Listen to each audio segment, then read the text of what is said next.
So, ayan, hello mga ma'am, sir.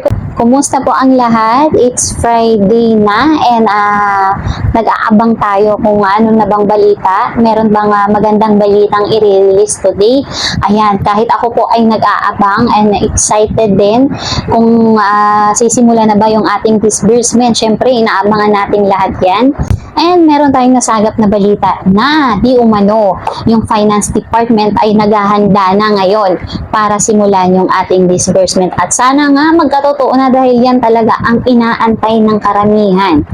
Maging yung mga kapwa nating OFW sa ibang bansa, I know nag-aabang ngayon.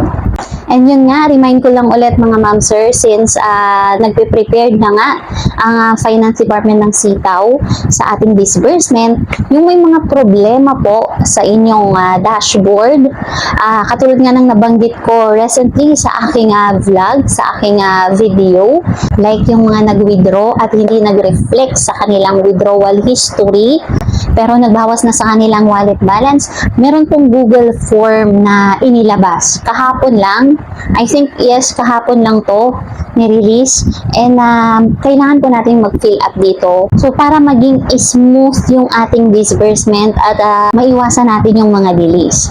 Ito po yung Google form na to, kaklaruhin ko lang, no?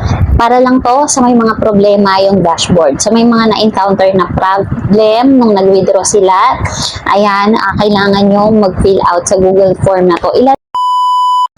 So, ayan, hoping na yung aming mga members ay nag-fill out na dito, lalong-lalo na yung mga naka-encounter ng problema nung nag-withdraw sila. And don't worry mga ma'am sir, itatry kong ilagay yung link ng Google form na yon kung mag-work dito sa description ng video na to na gagawin natin para ma-inform kayo at ma-update naman kayo, lalong-lalo na yung mga may problema sa mga dashboard. So, mag-fill out na po kayo para maiwasan na natin yung mga delay or hindi na ma-delay masyado, matagalan. Kasi nga, may mga concern pa na kailangan ayusin sa account nyo. Yan, lalong-lalo na yung may mga problema sa TIN ID. Yan, hindi makapaglagay ng TIN number or walang TIN ID.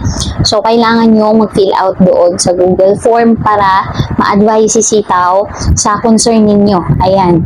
Of course, ayan, i-remind ko lang din ulit, baka nakalimutan natin, na kailangan po na at this time, mga ma'am sir, kung lahat ng inyong pera ay bumalik na sa inyong wallet balance, no? From freezing money to wallet balance. So, kailangan nyo na pong mag-request ng withdrawal. So, bago kayo mag-request, ganito yung gawin ninyo. I-screenshot nyo muna yung laman ng inyong wallet balance. And then, after naman ninyo makapag-withdraw, i-screenshot nyo ulit yung inyong withdrawal history. Okay, para naman in case na magka-problema or halimbawa na mawala doon sa withdrawal history ninyo yung withdraw, hindi na naman nag-reflect. So, at least meron kayong picture or screenshot na nakuha ninyo. So, para hindi na mahirapan mag-trace yung mga taga-Sitaw. So, ayun mga ma'am sir, actually, marami talagang nag-aantay ngayon. Maraming nakaantabay ngayon dahil nga, yun nga yung binigay na statement ni Sitaw is successful na yung partnership nila with this bank na sinasabi nila. So, kaya ayun mga ma'am sir, anytime is possible na ma-push through yung ating mga disbursement. Kaya yung may mga concern o yung may mga problema sa kanilang account, so erase nyo na po kaagad yan sa Sitaw. So, sa pamamagitan po ng pag-fill out natin ng Google form.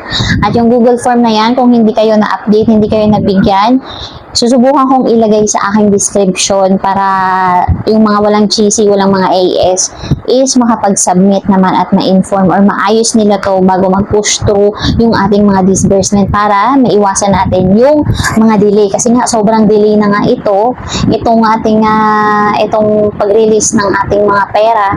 So madidelay na naman dahil nga yun sa mga concern na yan na TIN ID, ayan, hindi natin meron pang iba hindi ma-open yung kanilang hindi ma-open yung kanilang dashboard, yung kanilang account.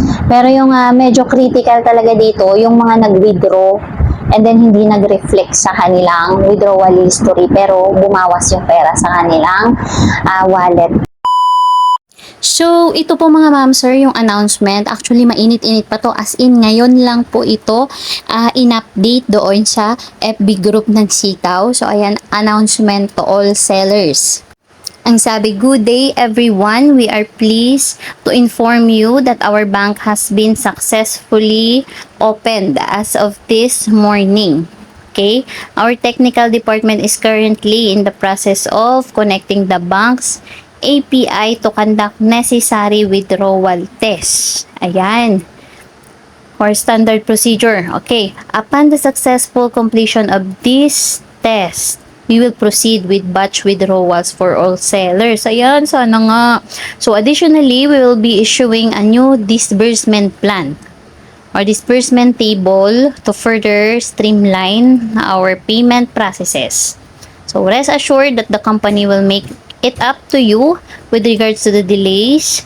The disbursement department and the rest of the company is doing what they can do, what they can to further service all the clients. We appreciate your patience and understanding as we work to enhance our financial operations. Stay tuned for further updates. Best regards, Sitaw Team.